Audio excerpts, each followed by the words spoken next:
You're listening to Encore Friday, a Principal Matters podcast production. Principal Matters podcast, episode 368. Hi, friends. This is Will Parker, host of Principal Matters, the School Leaders podcast, where each week we bring you inspiring, innovative, and imaginative ideas for your own school leadership. This week, we're going to be talking about school leaders as builders with our co-host Jen Schwanke interviewing Dr. Robyn Jackson. Yes, this week we have a special edition with Dr. Jen Schwanke and Dr. Robyn Jackson, who agreed to record this edition of Principal Matters where Jen hosts the interview. And in this conversation, you will find helpful lessons for your leadership as they discuss topics like reaching 100% of students, principals as builders instead of leaders, navigating leadership as women, and confronting the imposter syndrome. I heard Dr. Robyn Jackson present this summer at the NASSP Ignite conference, and she has been leading ongoing virtual sessions as a part of the Ignite Plus series with NASSP. And her lessons on buildership are both motivational and positively provoking as she calls out school leaders to a mindset of doing the work of building schools rather than just doing the work of leading schools. And by the way, each month in the fall of 2023, the National Association of Secondary School Principals is hosting virtual meetings led by Jimmy Casas, Dr. Salome Thomas L., Dr. Robyn Jackson, Dr. Jen Schwanke, and me. You can find out more or register at nassp.org/Ignite Plus. Finally, I want to highlight my favorite quote from today's interview with Dr. Jackson when she says, quote, "I don't have to be your fantasy of a school leader in order to be transformative in the work I do. Who I am is sufficient," end quote. I hope you, like I, find this conversation refreshing and challenging. And a big thank you to Dr. Jen Schwanke for hosting this special edition and to Dr. Robyn Jackson for providing an episode packed with valuable lessons for Principal Matters listeners.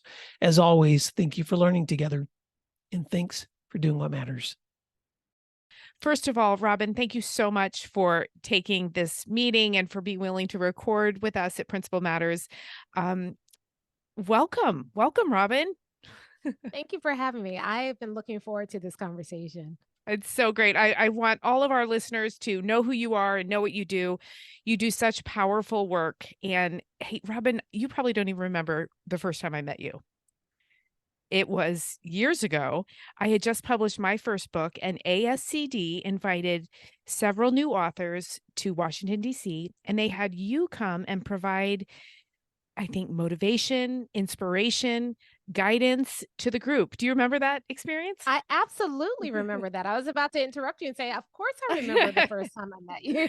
That was a really good day. It was such a good day. And I left feeling so inspired and knowing you were going to change the world. And so here we are 7 years later and talking on the podcast. So why don't you kind of introduce yourself to any listeners who might not know you? Tell us about your journey as an educator and what you're doing now. Take the mic. So do you want the long version or the short version? Just like the 2-minute version, or are you looking for more of the story? I kind of want both. So give us the 2-minute version about who you are, what you're doing, and then tell us how it all happened. So currently, I spend most of my time, I would say the majority of my time, mentoring K-12 principals and helping them make the shift from being leaders who are just kind of managing and trying to eke out small incremental gains to builders who are really transforming schools and achieving 100% success for students. So that's where I'm devoting my time and my energy at this point. That is the love of my life. And so we have something called Buildership University, and we built that from the ground up to help people become builders who are going to have that kind of success for kids. It's the most rewarding thing. Other than teaching, this is the most rewarding thing I've ever done. So you started as a teacher, and tell us about the path that brought you to this work. So I started out as a teacher, and I thought that was going to be my life. I was a high school English teacher, and I was really committed to this idea of helping all of my kids be successful with the rigorous work. And so for years as a teacher, I was always trying to figure out, okay, how do I make sure that every kid in my class is successful? And it got to the point where I defined success as 80% or higher. I didn't want anybody getting anything below a B minus. And so I had to figure out how to reconfigure my entire way of teaching so that I sustained rigor, right? I wanted to make sure that my kids were, I had mostly 11th graders. They were doing college level work. They didn't know it, but I wanted them to do college level work because I was teaching writing, but I wanted them to be successful at it. So how do I sustain rigor and help all kids be successful? And I figured that out as a teacher. And of course, no good deed goes unrewarded. So I'd gotten to the point where I'd started an AP program in our school. We had an AP program, but I started a particular course, AP Language and Composition. I significantly increased enrollment. I opened the doors so that any kid could get in and be successful. I'd gotten to the point where I had no failures. I didn't give any Fs. And then I would occasionally, if a kid really fought me for it, there would be a D, but I was Right. mostly, there were a few Cs, but I was really working towards 100% success. And then I became an instructional coach.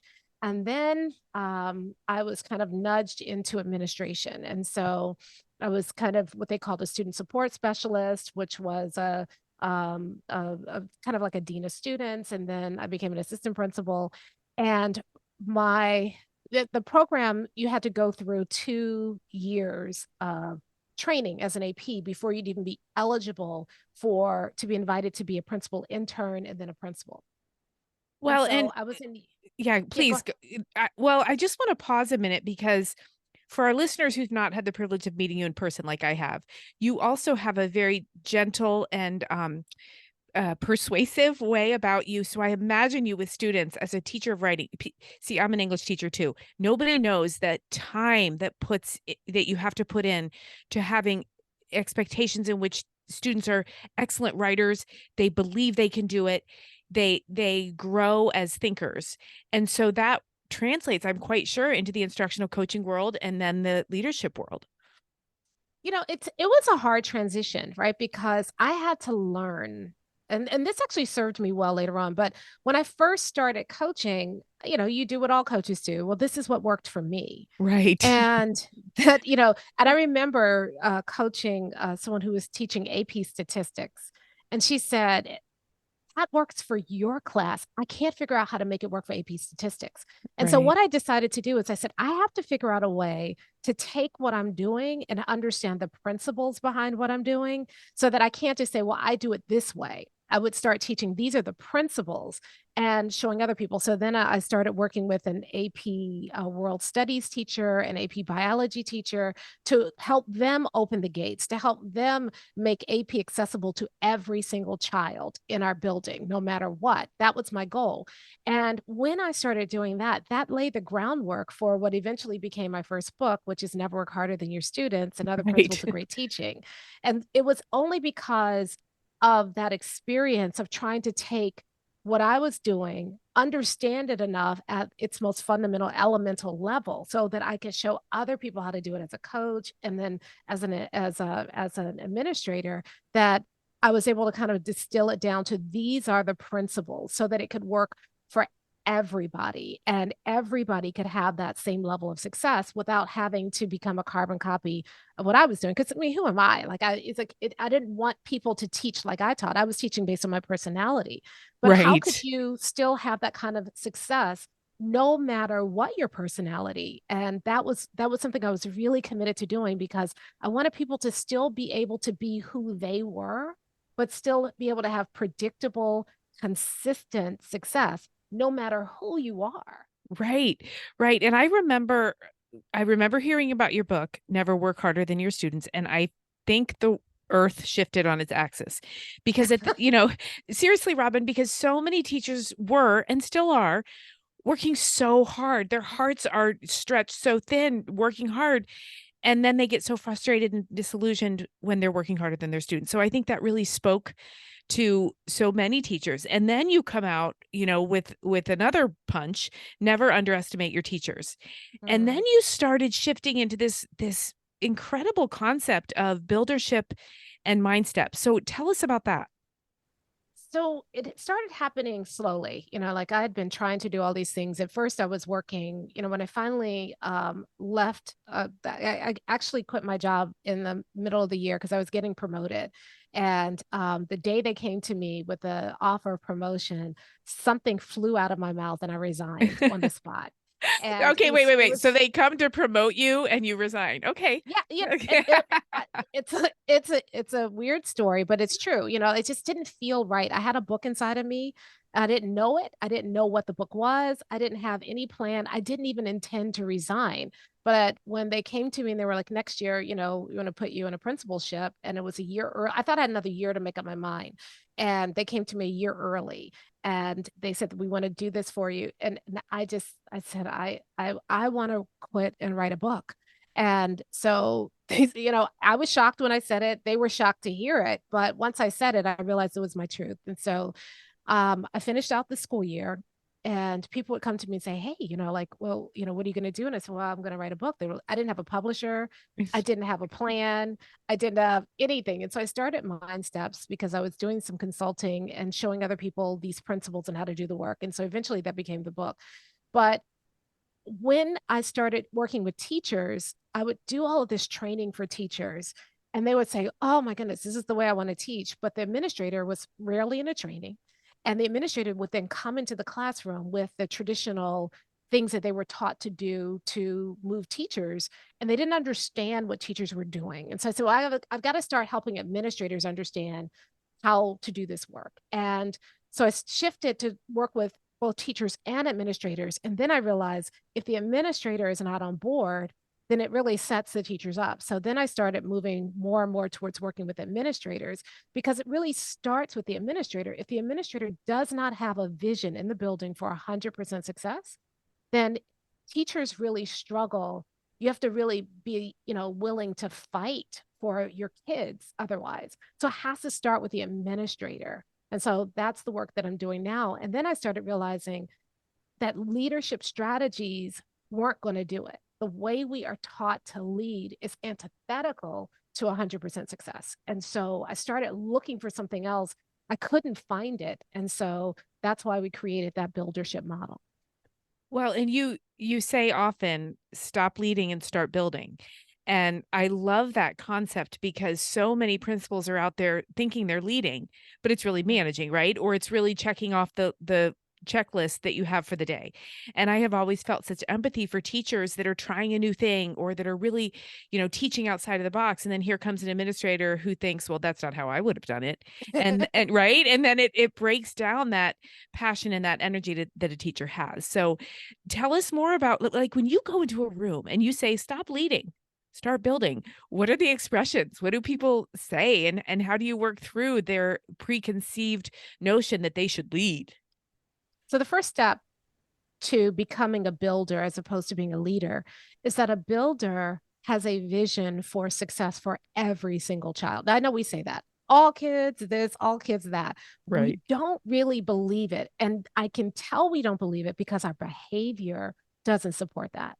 If we really believe that all kids would be successful, we'd be doing things dramatically differently than the way we do them now, but we don't. And so when I go in, the biggest objection is you can't get 100% success. I've had people call me, like I was talking to someone the other day, wanted me to do a keynote at a conference, and we were talking about the keynote, and I was talking about 100% success. And he said, I don't know if I want you to say that because it feels, it's going to put a lot of pressure on the principals. And I just said to him, then why did you call me? Like, right. You can find anybody to tell people that, go for 80%. But here's the problem. Even if you say 80%, a lot of people think that's a lofty goal. But when you say 80% of our kids are going to be successful, what you're saying is and I'm okay with 20% of our kids failing. I'm going to make a plan for 20% of our kids to fail. And as one of the people in the program, showing me, when she finally embraces 100% vision, she went to her leadership team and she said, this is what we're going to do. And they were like, no, let's do 80%. And they were fighting back and forth about it for a while. And finally she said, okay, we have 200 kids in the school. She pulled out the list of all 200 kids. She handed out red pens and she said, I want you to cross off the 20%. So 200 kids, that's 40 kids. Cross off the 40 kids that we are going to be okay with not serving. Oh, and at that wow. moment, it's sunk in. Until you get to the point where you are committed and you're willing to say aloud, 100%, that's our goal, that's what we're building, then you're always going to be a leader. But the moment you do that, even if you know nothing else, that's the moment you become a builder, because it's not about, 100% scary because you're not there yet. And the school you have right now will not get you there. That's okay. That's the first admission. But when you're a builder, instead of saying, oh, we can't get there, you say, what do we have to build in order for that to be true? What do we have to build in order for 100% of our kids to be successful? So instead of tweaking a broken system, you go ahead and build the one your kids deserve and need. And that's what makes you a builder. Hi, friends. Did you know that Principal Matters, the School Leaders Podcast, has been downloaded over 1.5 million times?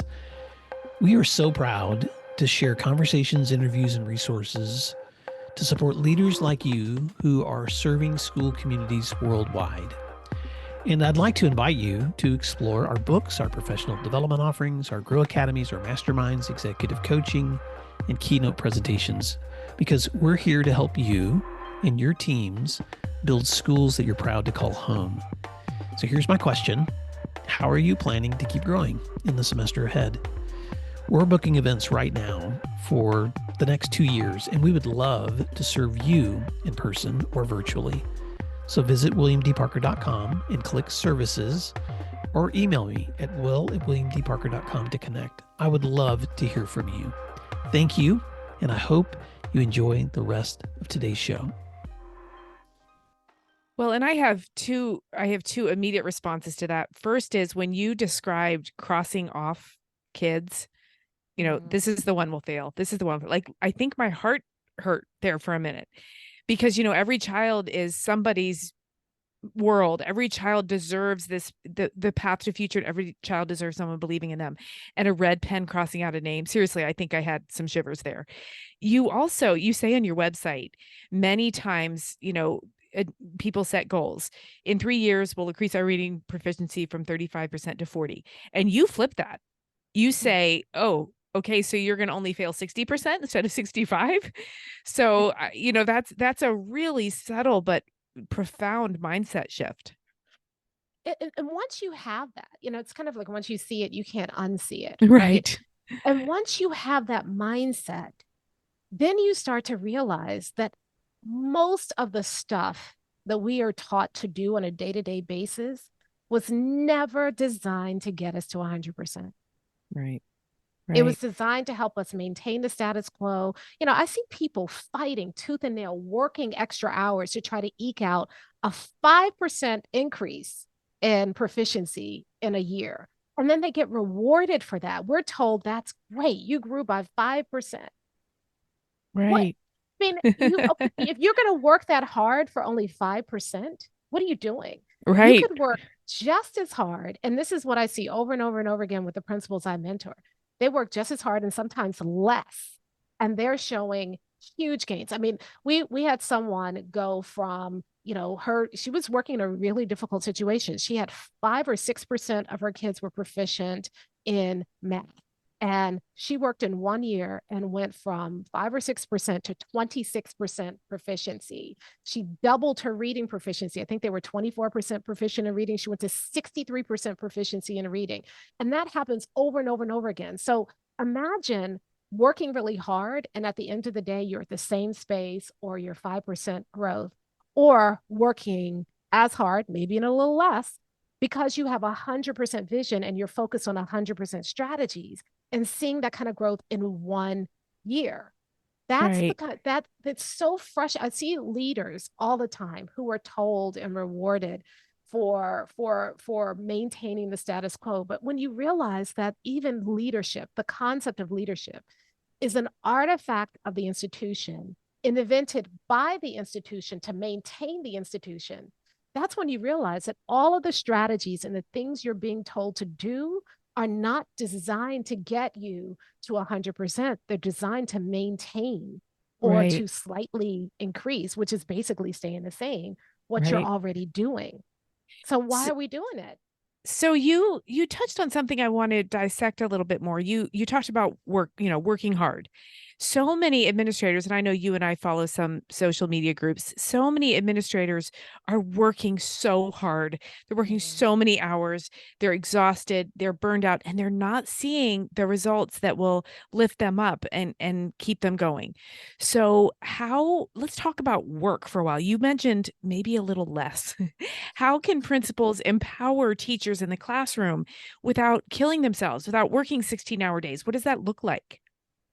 So it's basically a result of three things. Okay, so the first thing is, what is the work you're doing? So we fetishize working hard as administrators. You Yes. get a group of administrators together and they're like, "Oh, I work late and I can't go home." Or, when I was an Yes. administrator, Yes. I started going home. I said, "This is ridiculous," and I started figuring out ways to get my work done more quickly. So I started going home at like 4 o'clock, 4:30, Right. and people were giving me the side eye, like, but Right. I was the master scheduler. I was doing all this stuff, and I was going home at 4 and 4:30. But my master schedule was the first one in. I mean, it's not a, people thought I was slacking because I figured out how to be more efficient and effective at my work, when in fact, we all should be doing that. There is no glory in working late and killing yourself and nights and weekends. So the first thing Exactly. is, you have to figure out, are you working hard or are you doing the hard work? If Right. you're just working hard and not seeing results, what are you doing? Just stop. If you can take a moment and figure out what is the right work that I should be doing, then it makes all the difference. So that's kind of the first step. So one of the things that we do is we help people figure out what is the right work, and then we teach them how to ignore everything else. We're taught we have to solve all the problems. You don't have to solve all the problems. You have to solve the ones that are the most important, and then by solving those, the other problems go away. And so we focus on, first, what is the most important work you should be doing? Stop working hard. You do the hard work and get it done. The second thing is, rather than just kind of mitigating the problems, you want to figure out how to solve them once for all. If I can't solve a problem, then I'm not ready to start working on the problem yet. Right. If I have to know that if I work on this problem, it will be solved once and for all. And so when you do that, you never have to deal with it again. And what we do is we keep solving the same problems over and over again, which Right. begs the question, did we really solve them? If I'm still dealing with it, I didn't solve it. So why I'm wasting a lot of time? So the first thing, what's the right work? Second thing, if you're going to solve it, solve it. And then the Oh, third thing yes. I is, wish I'm just pausing because I really want our listeners to rewind 30 seconds and listen to that again. I think that's the answer to so much of this feeling of I'm working so hard, because we mistake hard work with hours put in, right? yes. And you're saying, no, do the hard work, but that doesn't mean you stay till 10 p.m. I heard a great phrase once, and it was not related to education, but it said boundaries are teaching other people how to treat you. I flipped that for the workplace. Boundaries are teaching your job how to treat you. Right? Right. So, okay, I love that. Step 1 and step 2. And what about step 3? And so step 3 is, you need, right, we feel like we have to do everything. And so every year we're making it up all over again. Whereas if we put systems in place and we started relying more on our systems, we create the system once, but we rely on it over and over and over again. And schools are some of the most inefficient organizations I've ever seen. And Yes. if we Yes. just put the right systems in place, people could rely on those systems and we could get so much more done. Even as a teacher, I was sitting there thinking, okay, how do I put a system in place so this becomes, how much can I put on automatic pilot? What kind of systems can I build in my classroom so that I can focus on the work I need to be doing, but the other work that needs doing gets done? And we think we have to go do everything. And instead of just kind of creating systems so that the systems do the heavy lifting and not us. So if you did those three things, you could get more done, get more of the right stuff done and work less doing it. Right. And you know what's so powerful about number 3 is a lot of the work I do is convincing principals. If you're on the sideline and you're calling all the calls and you're subbing people in and out, you're the coach. You're not the athletic director. You're not the principal. You're the coach. So don't be the teacher. Believe in your teachers. Put those systems in place, like you said, and then let them work. And what your message to your teachers then is, I believe in you. I believe you can implement this system. I've got you if you need reminded about the system, but go forth.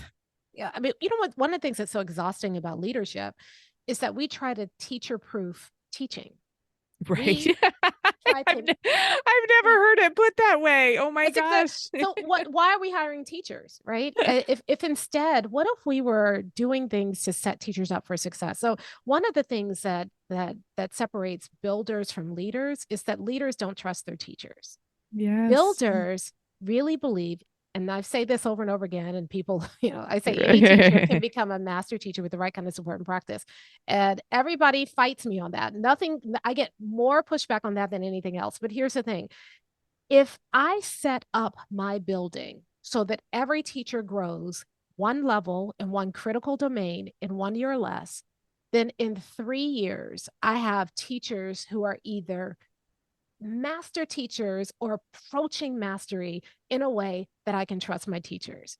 So once they come into my building, I don't care who they are, I have to believe in my teachers in the same way that I expect my teachers to believe in their kids. It's crazy to me that I want to say to my teachers, I don't care who the kid is, you have to find a way to help that kid meet or exceed the standards. But I don't put that same kind of effort into the way that I'm supporting my teachers. I'm a hypocrite. It's so true, Robyn. That is so, I want to shout right now. I am shouting, I think. It's so true. We tell teachers to do this thing that we don't do for them. It's true. Yeah. This is so much fun. What other challenges do you see principals facing as you mentor them? And, what's hanging them up? What's particularly difficult for them right now? I think the hardest thing for principals, especially principals who really want to make the transition from being leaders to builders, is principals have to protect their confidence. Right. And it's something we never talk about. But most principals, I find, are walking around with a heavy dose of imposter syndrome. Right. They feel like they're in charge. They're trying to prove that that they deserve to be there. They remember being teachers and being critical of their principals, and now they're occupying that role and wondering what teachers are saying about them. They're struggling to earn the respect of their teachers, and half the time they really don't know what they're doing.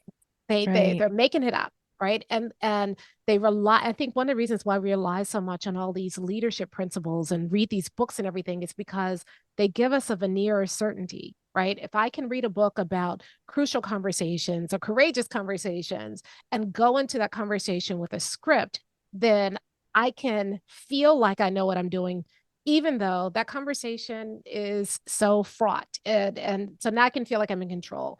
And so if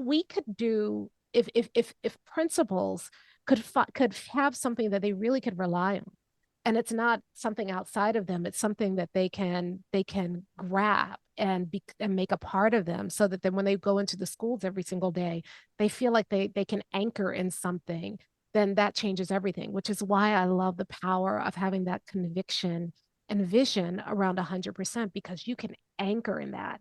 And I always say that you can be stubborn on the vision, but flexible in the details.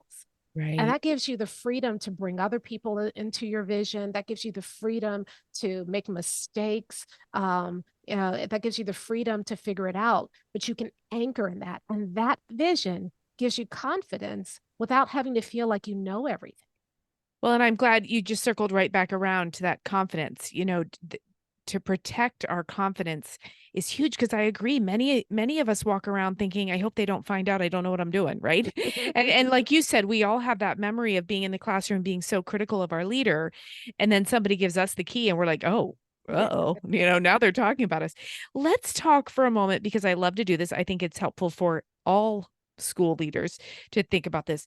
What unique challenges do women face as you see it? You and I have both worn that hat for sure. That's the hat we're wearing.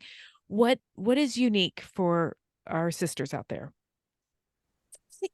This is a hard question to I answer know, I because know. layered on top of my gender is also my race. So Right, I think that I experience being a woman differently as a Black woman. right. And so I can't speak to the experience of all women, but I can definitely speak to the experience of being a Black woman. And the challenge that we have is that we have to find a way to be in charge and responsible, but we're also walking a really fine line. If we're assertive, then people misinterpret that assertiveness as that same assertiveness in a man would be a hallmark of his being a good leader. But in a woman, it can come across as, emotional, shrill, angry. And so sometimes the work that we're doing, the conviction we have, the passion that we have for our work can be misinterpreted and weaponized against us. So we're always walking the fine line between what we're doing and the work we're doing and how it is interpreted, and trying to find ways to help people feel comfortable with who we are so that we can get out there and make a difference. And I think that is that double or triple consciousness that we carry with us every day into the building, um, often can, if we don't know how to manage that, it really puts a cap on the potential for good that we really have in a building. And I think that a lot of times learning how to navigate that is harder than even figuring out how to move a school. I agree. And that's why I'm so glad I asked that question. If listeners could see me, my eyes are squinting as I'm thinking and listening to your words. And I'm glad you identified yourself as a Black woman as well. I didn't feel the white woman on the other end of the microphone could say, tell us about that. But I'm glad you went there because I think it is such a unique challenge that is faced by women of color leading schools, and you nailed it. If we, and I'm not a woman of color, but I am a woman leader, and I have to always think, okay, is my reaction going to be seen as hysterical, over emotional, impulsive?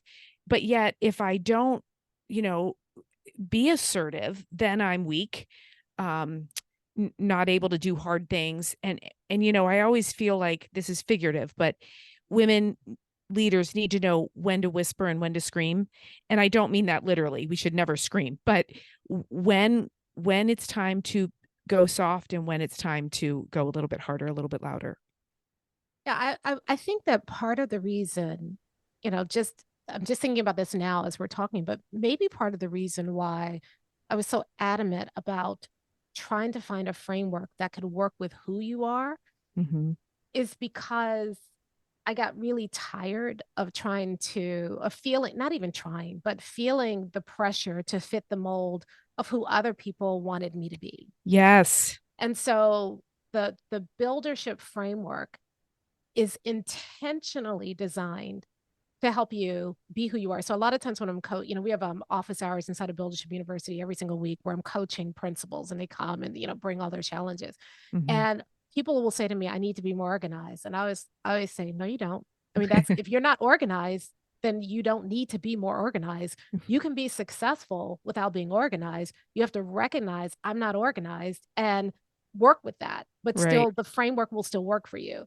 And I think the reason that I've been so insistent on doing that is because I have had the expectations put on me, and I have rejected that and said, I don't have to be your fantasy of a school leader in order to be transformative in the work that I do. That Right. who I am is is sufficient. And so I try to do that when I am working with teachers. I try to work with who the teacher is, find the strengths, because that's what I want people to do with kids. And it's so weird. It's just the dichotomy of how we expect people to treat kids and how we treat the adults Mhm. I hate it. I feel I know. like if you really want people to love and embrace all your kids, then you've got to find a way to love and embrace all the people who are on your staff and people.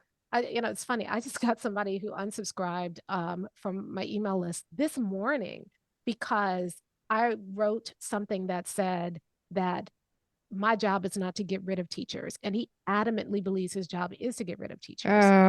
And so, I mean, that's opening up with a whole nother can Yeah, of that's a worms. But my point is that I feel like one of the reasons why I was so invested in creating a framework that would work with whoever you are was because I want to reject the notion that you have to be a certain way in order to be effective. and so many of those little boxes that people want to put us in are so archaic. They're from 1970, 1980. This is what a principal looks like. I Well, see, remember when I would right? challenge you that it's not so archaic, right? I think Well, that you're right. it is very current. And if you look Alive at and the way well. if you look at the way the world works right now, and some of the concerns that are out there in the zeitgeist, they're really concerns about the fact that people still hold closely to those notions of what a good principal, of what a good woman, of what a good Black person should be. And so I would argue that we want to think that they're archaic, but they're not. But they're And they're alive and well. getting, Mhm. and the institution supports that. The education uh, institution, schools support that. They demand it of us Right. in many cases. I think you're right, Robin. As you were talking, I was thinking about this story I like to tell. It's a little bit where I got my first leadership job and I went to Talbot's because I thought I needed to buy Talbot's suits, right? And it took me 10 years to be like, I hate these clothes. I'm not comfortable. I don't look like myself. This is so stupid. But that circles me back to confidence, right? The school leaders need to have confidence. School builders need to know, I know what I'm doing. And it's not about how high my heels are or if my suit it was on the Talbot's catalog. Like, who are you as a leader? You know? And Robin, I could talk to you till next week, but I want to talk about your joy. You seem to have such joy in your work. And the couple times we've met in person, I just walked away feeling better for having interacted with you. Aw. How do you keep that joy? You spend your days talking to people with problems. How do you stay focused and keep your joy? So personally, the way that I do it is I I I have I have a religious experience. I pray. I spend a lot of time taking things to God and that trust that God has me, that God is guiding my life. And the faith in that helps give me joy. So that's the source of the joy. But then because of that, I think God has put me in a position right now where I get to work with people I love working with. I mean, how often can you say that? Right. And the people I love working with are people who have made the decision that I want to be builders, that I want to believe in 100% success. And so when I'm talking to people, I don't see them as talking to people with problems, right? I see it as talking to people who are trying to do something really important, and I get to help them do that. I Right. can't imagine, that, like I said, this is what teaching was for me. Like, I don't think a teacher says, I spend my day with people with problems. A teacher says, I spend my day where I get to help people unlock their potential, where I get to help people develop skills that help them go out and build amazing lives and potentially change the world. There's no difference between that and what I'm doing. And so it gets me back to my first love, which was teaching. And it allows me to do that in a way that also impacts thousands, hundreds of thousands of kids. Because if we could create schools where the administrators and the teachers truly believed that every single kid could and should be successful, that's what's going to change the world. And I get to be a part, I get to play a small part of that. why wouldn't I be happy? Why wouldn't I have Right. joy?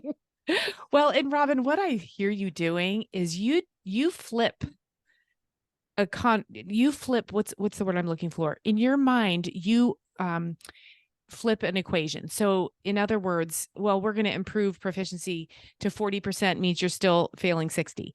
When I say to you, oh, people, these people come to you with problems, you say, no, they're not problems. They're opportunities. They're something else. And so that's a wonderfully effective mind skill that you have to flip that and not think of it as something to wallow in, but rather something to build upon. Yeah, I mean, that's the essence of being a builder. If you're really a builder, then what you do is no matter what anybody throws at you, you look at that and you find a way to use it to build the thing that you're building. Right. And that's why I think that having that vision, that conviction around 100% success creates confidence, Right. because once you commit to that, then nothing that you encounter will stop you.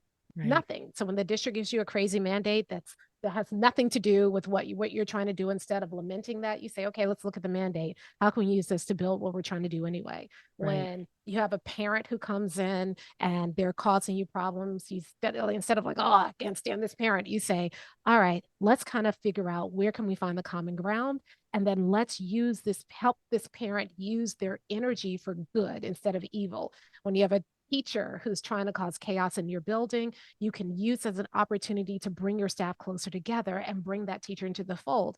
When you're a builder, everything becomes an opportunity. And that gives you enormous confidence. That helps you I say it makes your school crisis proof. It really does, because there isn't a crisis that can occur in your school that you can't build on. Right. Right. Robyn, I feel like you have so much to say and so much to teach all of the principals out there. Tell us where to find you. I mean, I know where your website is, but why don't you tell our listeners? So our main website is buildershipuniversity.com. And several times a year, we offer some free trainings to help people learn this process. Not everybody can invest in Buildership University, but we still want to make sure that we're giving people the tools and the mindset that they need. So buildershipuniversity.com, you go there, and if you are interested in Buildership University, you can join the wait list. The other place, and this is my other joy, is the School Leadership Reimagined podcast. And every single week, it's just me, and I'm teaching about buildership. And that's a great place to go to start learning about buildership. It's free PD. It's my opportunity to provide professional development to administrators out there who really want to be builders. So schoolleadershipreimagined.com. Excellent. And we will link those in the show notes. And you also go to conferences and you present. I know that you and I are both doing the NASSP Ignite series. Yes. Are there any big conferences coming up where you will be and people can look for you? So I'm always at ASCD. They're my publisher. So I'm at the ASCD annual conference, and I usually do the ASCD leadership conference. I plan to be at the NASSP, NAESP Combined United Conference next year. I don't travel as much as I used to because I'm really focused on supporting the builders and Buildership University, but I'm usually at several of the big conferences every year. Excellent. Okay. Well, I'm going to be at the next two ASCDs and I'm going to hunt you down because we need to have a cup of coffee, I think, or tea or lemonade or whatever. So thank you so much. All of the above. All of the above. We will just go down the list. Exactly. Robyn, it has been a true honor. Your joy, your expertise, and your the way you so softly say hard things is such an inspiration to me. So I thank you. And I can't tell you enough how much of a pleasure this has been. Thank you so much. I always enjoy talking to you. So thanks for a great conversation. No problem. And I will, I'll see you. Our paths will cross. We're doing this good work. So I will.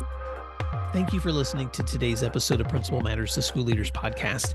If you enjoyed the show, would you take a moment and like, share, subscribe, or leave us a review? In fact, if you share it out with a friend, even more people can become a part of these conversations. Sign up for our newsletter at williamdparker.com for even more free resources. And don't forget to check out our website to learn more about our books, professional development offerings, Grow Academies, masterminds, executive coaching, and keynote presentations. Wow, let's keep learning together. And thank you for doing what matters.